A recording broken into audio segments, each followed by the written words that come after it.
우리 대강절 기간 동안에 성육신의 시기에 대해서 두 차례에 걸쳐서 우리 말씀을 전하고자 합니다. 말씀에 강은혜가 있기를 간절히 바랍니다. 이제 며칠 후면 우리가 성탄절입니다.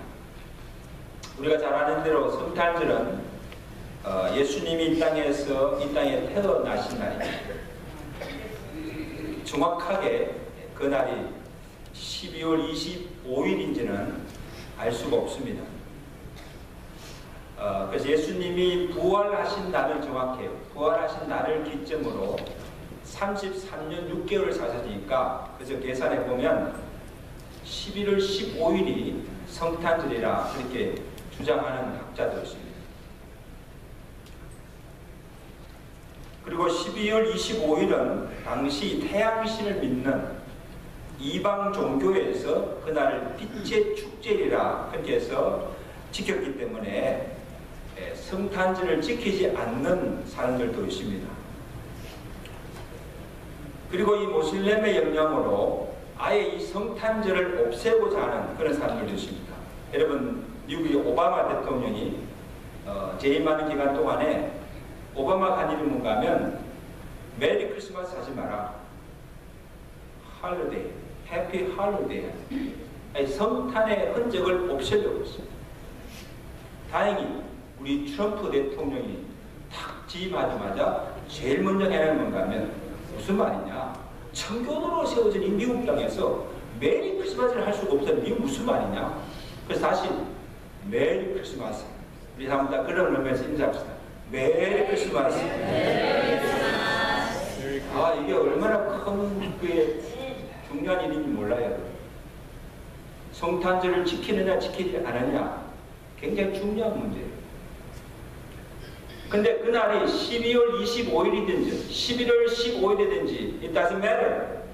그 날이 중요한 것이 아니고 그 날에 예수님께서 탄생하셨다는 것이 더 중요한 사실인 줄 믿습니다. 아멘. 모든 사람에게 태어난 생일이 중요하고 그래서 기뻐하고 축하를 하지만 예수님의 탄생은 다른 사람들과 또 다른 종교의 창시자들의 탄생과는 차원이 다릅니다. 그리고 그 탄생의 의미가 다릅니다. 우리가 그걸 분명히 아셔야 돼요. 무엇이 다른가? 여러분은 종교의 창시자들이나 교주의 탄신일이 있습니다. 그래서 그 교를 믿는 사람들, 불교 사람들은 석가 탄신일이 그들에게 축제입니다. 그리고 이슬람교의 창시자인 모하메드 탄신일은 12월 11일에 그날에는 각 나라에서 이 이슬람 교도들이 그날은 축제입니다. 우리의 성탄절같이 그렇게 성대하게 지킵니다. 그러나 다른 모든 종교의 창시자는 본래부터 사람에게서 난 자들이에요. 그러나 예수님은 그 본체가 하나님이세요. 아멘? 그 본체가 하나님이시지만 사람의 몸을 입고 이 땅에 오신 것입니다. 이게 다른 거예요. 그래서 이것을 신학적 표현을 빌리면 incarnation, 성육신 하셨다. 그 사도 요한은 오늘 이 사건을 어떻게 묘사하는가 하면 요한복음 1장 1절 우리가 읽은 말씀이세요. 태초에 말씀이 계시니라. 이 말씀이 하나님과 계셨으니 이 말씀은 누구시다? 곧 하나님이시다. 창세전에 계셨고 그리고 이 만물을 지으시고 창조하신 하나님이 누구십니까? 그 예수님이에요. 그 예수님이 이 땅에 인간의 몸을 입고 오셨다. 그래서 로고스인 그 말씀이 육신이 되어 우리 가운데 거하심에 우리가 그 영광을 보니 아버지의 독생자의 영광을 보았다. 그러므로 여러분 이 성탄은 인류 역사상 이래 가장 가장 신비롭고 놀라운 사건입니다. 보통 일이 아니에요. 그 본체가 하나님이신 분이 우리와 같이 육신을 입고 사람으로 태어나시는, 하늘의 높은 보좌를 버리시고 모든 권세를 다 버리시고 이 낮고 천한 땅으로 내려오신 날, 하나님이 사람이 되어서 내려오신 날이 성탄절입니다. 그러면 놀라지 않으시네요.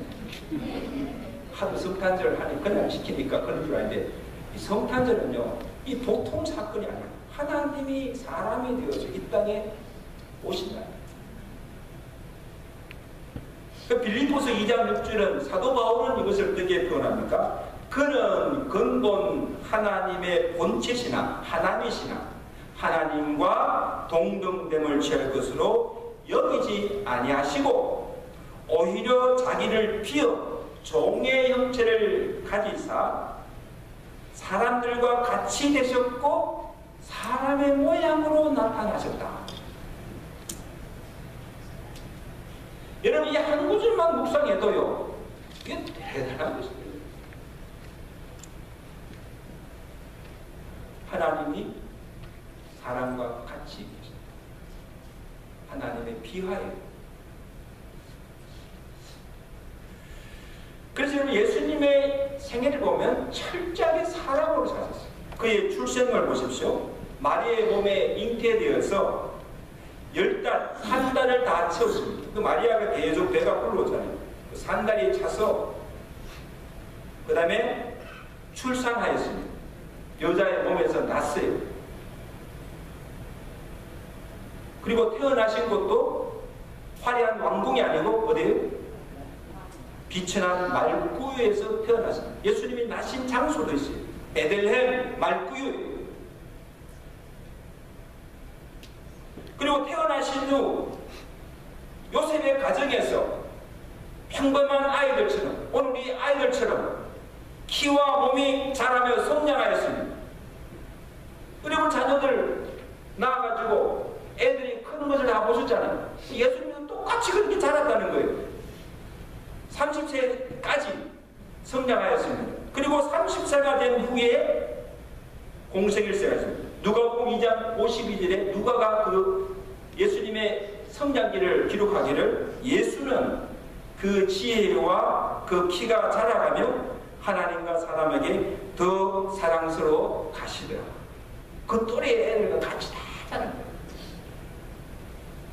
그리고 30세가 되어 공생애를 시작하며 그 공생의 기간 동안도 예수님은 철저하게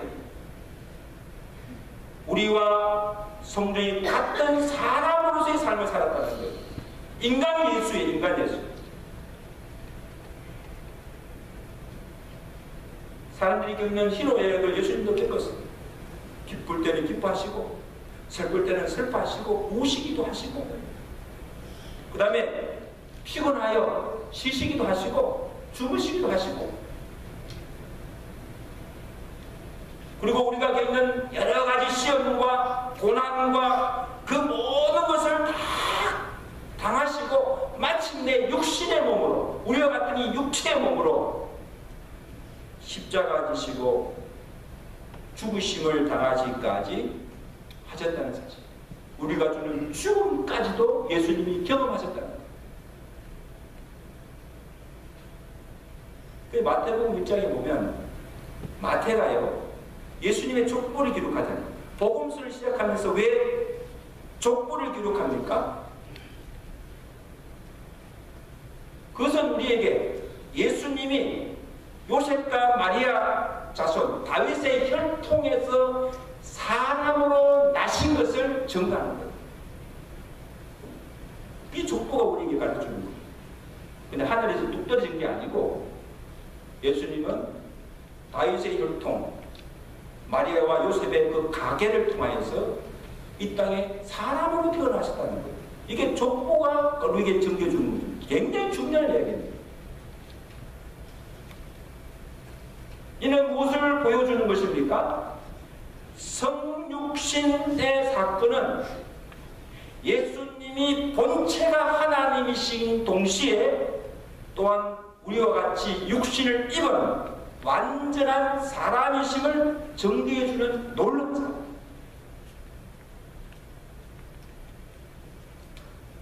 여러분들 성육신 사건은요 너무 신비스럽기 때문에 우리의 인간의 이성으로 아무리 설명해도 이해할 수 없고 믿어지지가 않는 거예요. 그런데 여러분, 온전한 믿음은, 우리가 예수를 믿는 온전한 믿음은 예수님은 100% 신성을 가지신 하나님이시고 예수님은 100% 인성을 가지신 사람이라는 것입니다. 이것을 믿을 때 이 믿음이 온전한 믿음입니다. 그렇게 믿는 마음으로 예수님은 하나님이십니다. 예수님은 사람이십니다. 예수님의 신성과 인성, 이 두 가지 중에 하나라도 부인하고 믿지 않으면 예수 믿는 게 아니에요. 이 하나라도 부인하는 것은 이단이에요. 이단.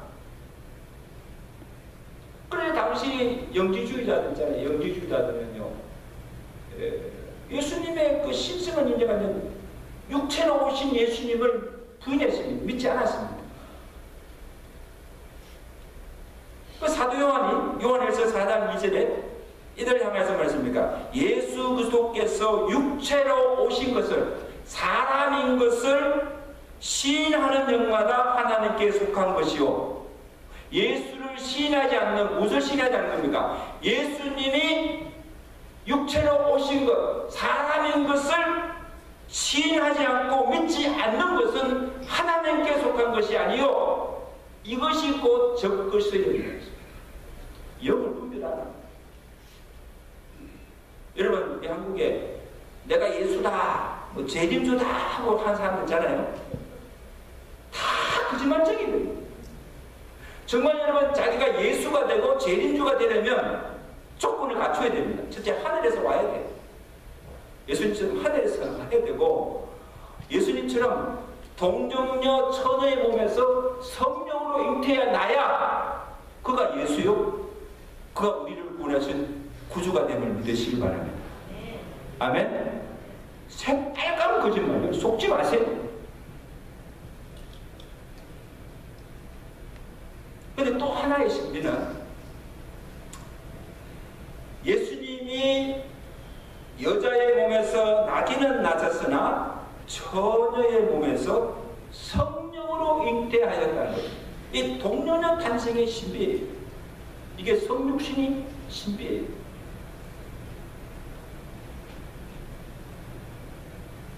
어떻게 처녀가 아이를 낳을 수 있어요? 예수님이 우리와 같이 보통 사람들처럼 요셉과 마리아와 관계해서 그 사이에서 잉태하여 태어났다고 한다면 죄 중에서 태어난 죄인일 수밖에 없습니다. 그렇죠? 근데 오늘 성경은 뭐라고 기록해요? 예수님의 그 탄생 기사를 봅시다. 마리아가 요셉과 정혼하였으나 남자를 알지 못하고, 이 말은 남자와 관계를 하지 않는 처녀의 몸에서 성령으로 잉태하여 나셨다. 그러므로 그에게는 죄가 없으시다는 거죠. 할렐루야. 그 마리아가 가브리엘 천사가 와서 예수가 내 몸에 예수를 잉태했다는 소식을 듣고 마리아가 깜짝 놀랐잖아요. 내가 사내도 알지 못하는데 어떻게 내가 아이를 잉태할 수 있는가? 들어왔어요.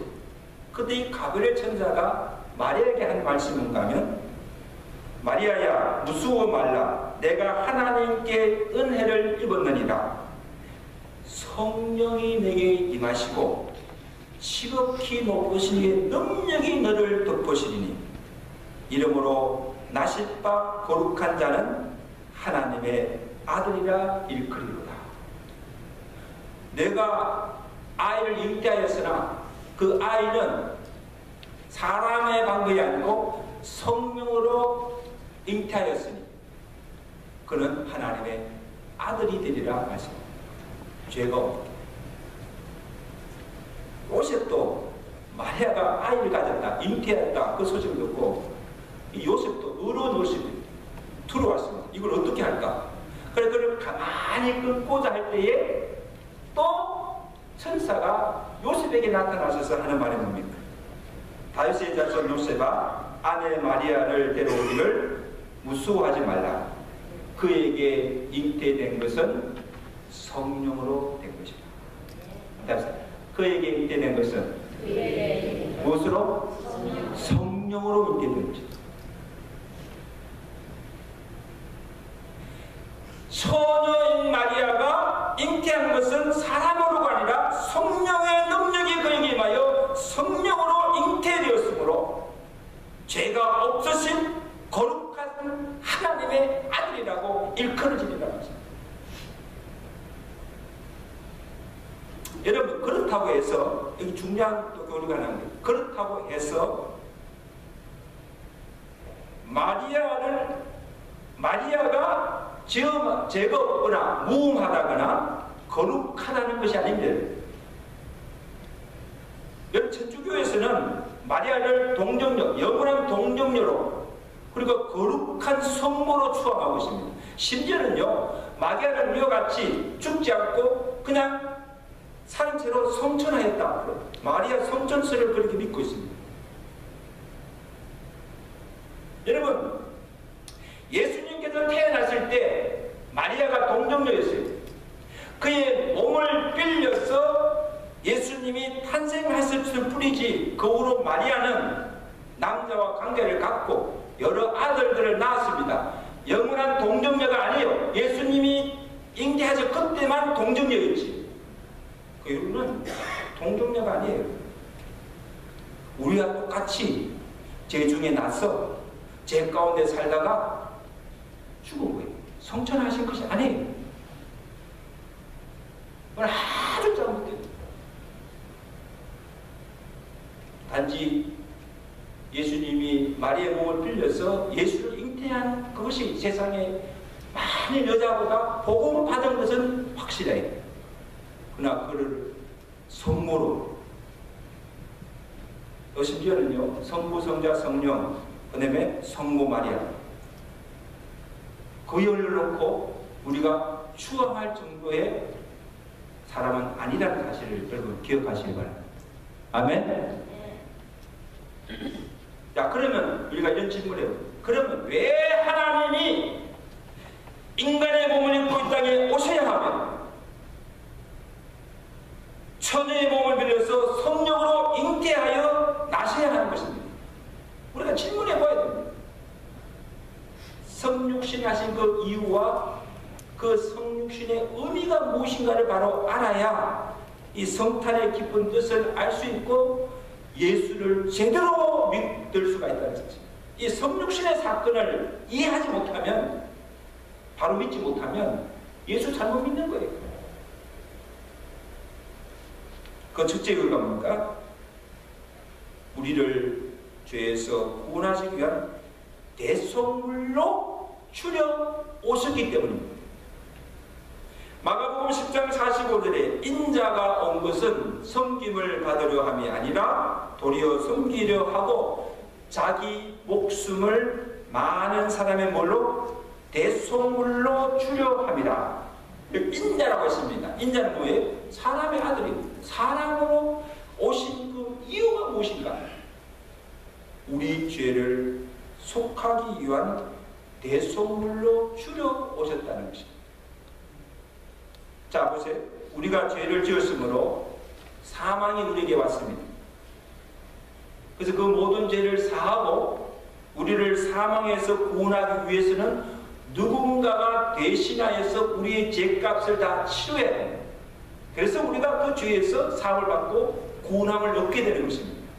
그러므로 우리의 죄를 속하게 한 대속물이 되는 조건이 뭔가 하면 두 가지입니다. 첫째는 뭡니까? 사람이어야 하고, 그리고 또 둘째 조건입니다. 사람은 사람인데 왜? 죄가 없는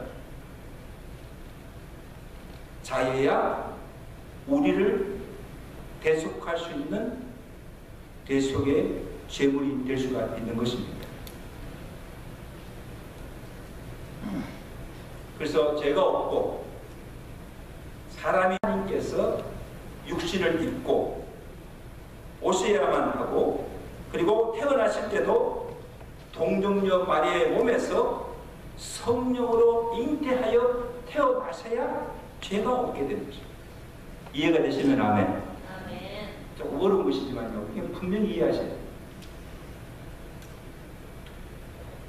그래서 예수님께서 탄생하신 그 밤에 천사가 와서 성탄의 소식을 전할 때에 뭐라고 전합니까? 오늘날 다윗의 동네에 너희를 위하여 누가 나섰으니? 구주가 나섰으니 곧 그리스도 주시니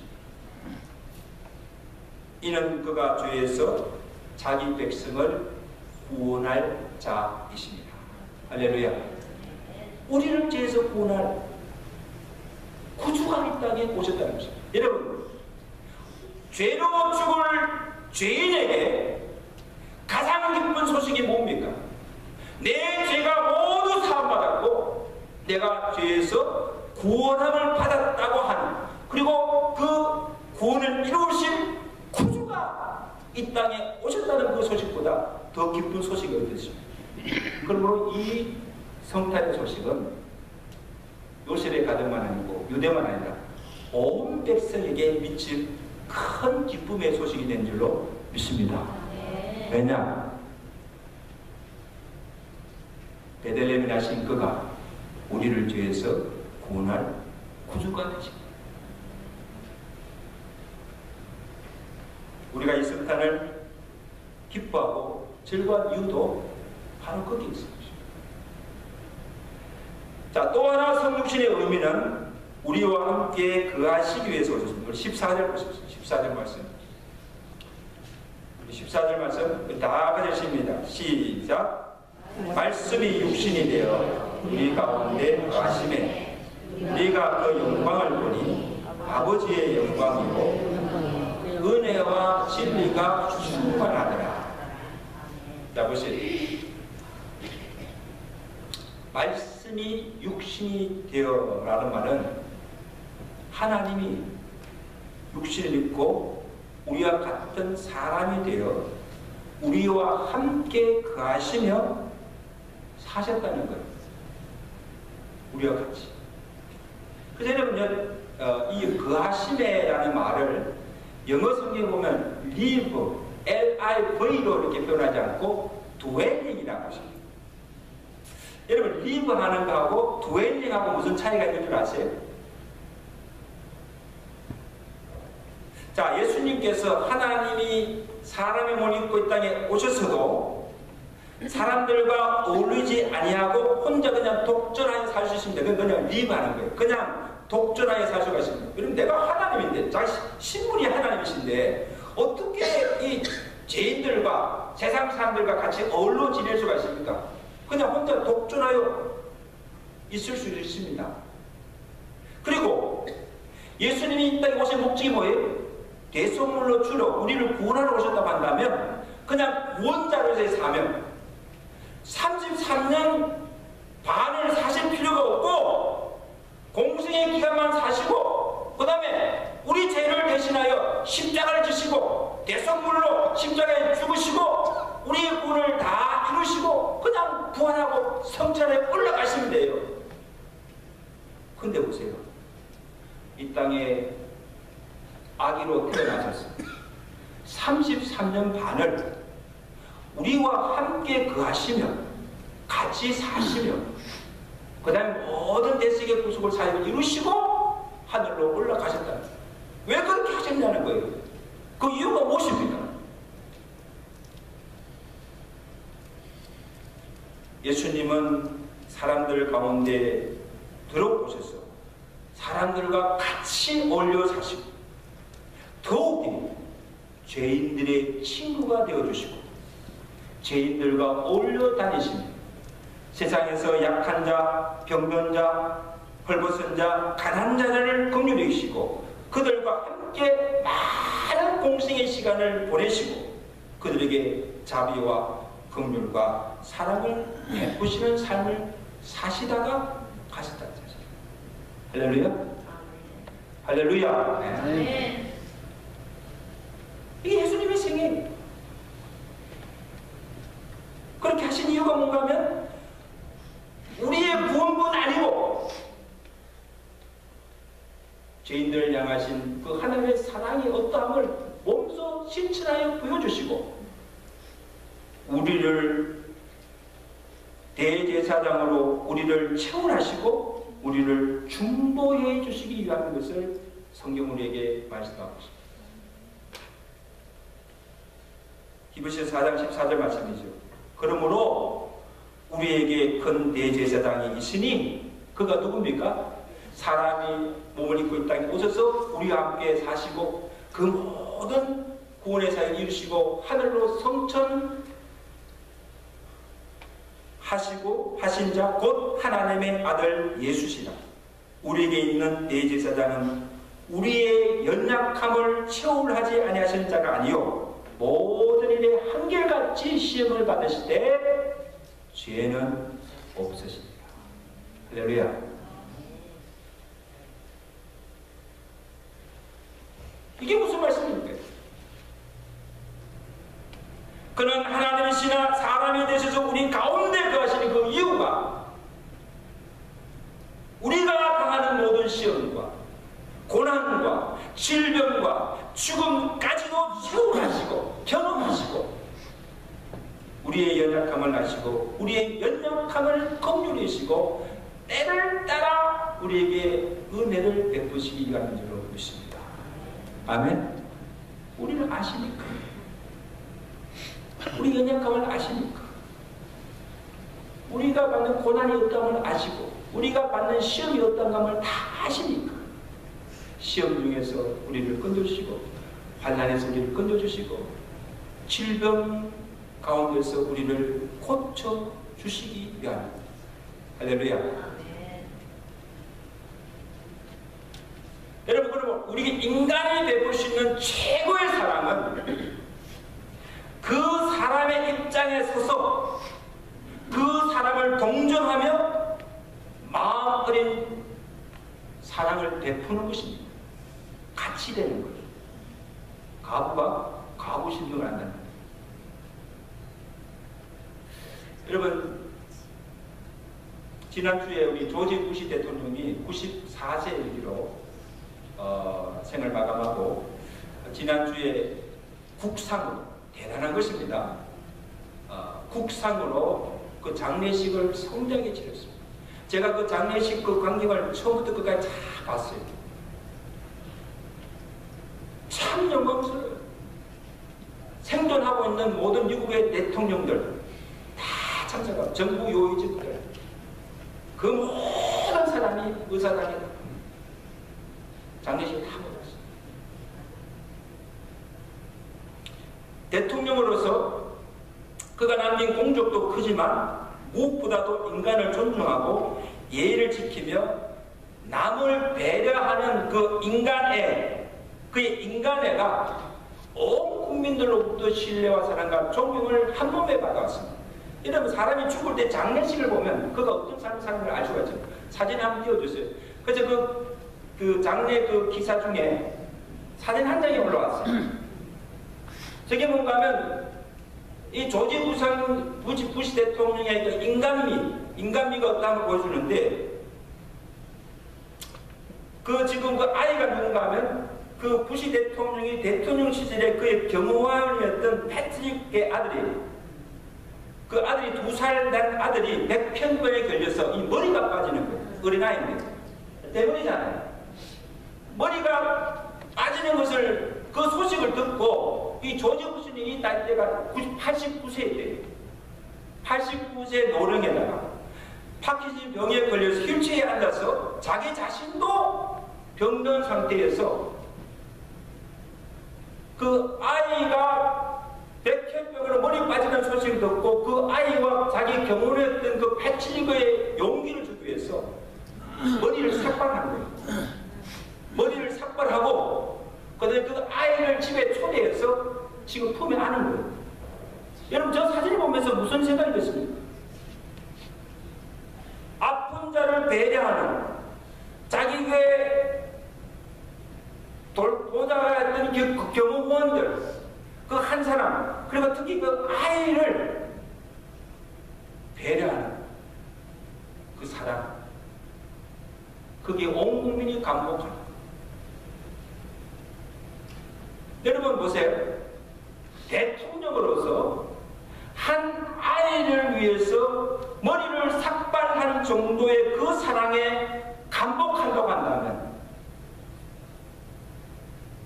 주님은, 예수님은 하나님이시고 그 하나님이 사람이 되어서 이 땅에 내려오셔서 수많은 병자들을 고치시고, 그리고 오늘 우리의 구원을 위해서, 우리를 죄에서 구원하시기 위해서 심한 매질과 채찍을 맞으시고, 그 머리에는 삭발한 정도가 아니고 가시관이 찔리시고, 손과 양 발에 대못이 박히시고, 창에 찬자국이 찔려 살이 찌게 찢고 십자가상에서 온 피를 쏟으시며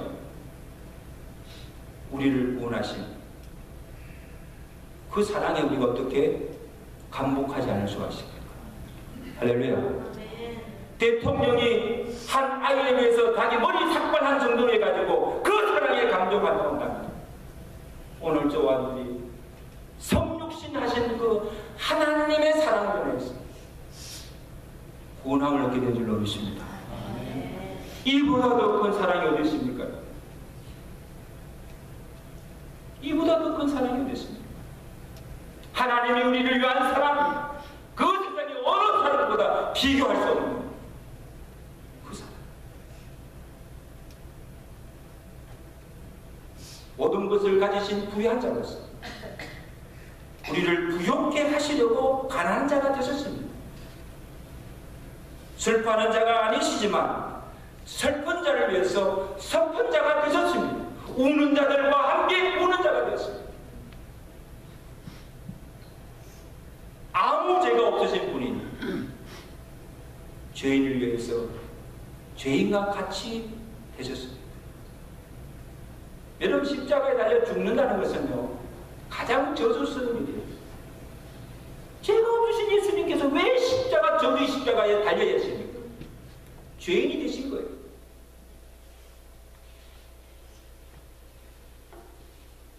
사람들이 멸시하는 죄인들의 친구가 되어주시고, 세상에서 약한 자, 헐벗은 자, 가난한 자 돌봐주시며 그들의 필요를 채우시고 사랑을 베풀어 주신 거죠. 할렐루야. 그는 죽지도 않고 영원하신 분이에요. 그러나 죽는 자를 위해서 죽는 자가 되어 주셨다는 사실, 죽음까지도 경험하셨다는 거죠. 사람들을 사랑하되 끝까지 사랑하시며 자신의 생명을 죽기까지 사랑하신 것이 바로 성육신 하신 예수님의 사랑이 있을 믿으시길 바랍니다. 사랑성도 여러분, 성탄절이라고 해서 그냥 무작정 들떠서 기뻐할 것만 아니라 하나님의 육신을 믿고 사람으로 이 땅에 오신 성육신의 의미를 바로 알고 이 날을 진정으로 기뻐하시는 성탄절 되시길 주가 축원합니다. 성육신하여 오신 주님이 오늘 우리의 구주가 되심을 인하여 우리가 받은 구원을 인하여서 기뻐하십니다. 그에게만 온전히 모든 경배와 찬양과 영광을 돌려주신 여러분 되시기를 주가 축원합니다. 여러분, 성탄절이 무엇이 바쁩니까? 성탄절에 우리가 해야 할 일은요, 만사를 제쳐놓고 그 주께 나아가서 찬양과 경배와 영광을 돌리는, 이보다 더 중요한 일이 어디 있습니까? 예수님은 자기를 낮추시고 종이 되어 오셔서 사람들을 사랑하며 섬기는 본을 우리에게 보여주셨습니다. 성육신의 사랑을 오늘 우리도 본받았습니다.